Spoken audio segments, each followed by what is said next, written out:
തിരുവനന്തപുരം കുളത്തൂരിൽ ദേശീയപാതയ്ക്ക് സമീപം കാറിനുള്ളിൽ പുരുഷന്റെ മൃതദേഹം കണ്ടെത്തി. കാറിന്റെ സീറ്റിനടിയിൽ കിടക്കുന്ന നിലയിലാണ് മൃതദേഹം.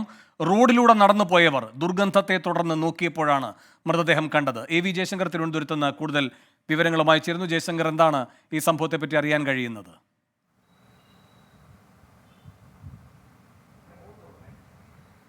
അതായത് ഇന്ന് രാവിലെ ഈ കുളത്തൂർ ഭാഗത്തു കൂടി നടന്നുപോയ നാട്ടുകാരാണ് ദേശീയപാതയോരത്തുള്ള സർവീസ് റോഡിനോട് ചേർന്നുകൊണ്ട് കാറിൽ നിന്ന് വലിയ തോതിലുള്ള ദുർഗന്ധം വമിക്കുന്നതായി കണ്ടത്. ഉടൻ തന്നെ ഇവർ പോലീസിൽ വിവരം അറിയിച്ചു. അതിനുശേഷം പോലീസ് എത്തി. കഴക്കൂട്ടം അസിസ്റ്റന്റ് പോലീസ് കമ്മീഷണറുടെ നേതൃത്വത്തിൽ തന്നെ ഈ കാർ പരിശോധിച്ചു. ആ ഘട്ടത്തിലാണ് സീറ്റിനടിയിൽ കിടക്കുന്ന രീതിയിലുള്ള ഒരു മൃതദേഹം കണ്ടെത്തിയത്. 3 ദിവസത്തെ പഴക്കം ഈ മൃതദേഹത്തിനുണ്ട്.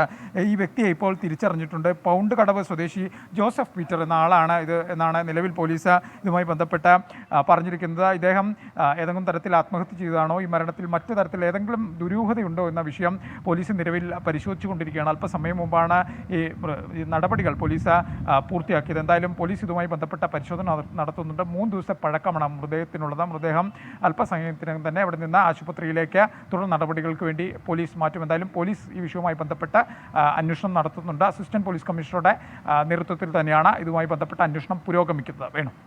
ശരി, എ വി ജയശങ്കർ തിരുവനന്തപുരത്ത് നിന്ന്.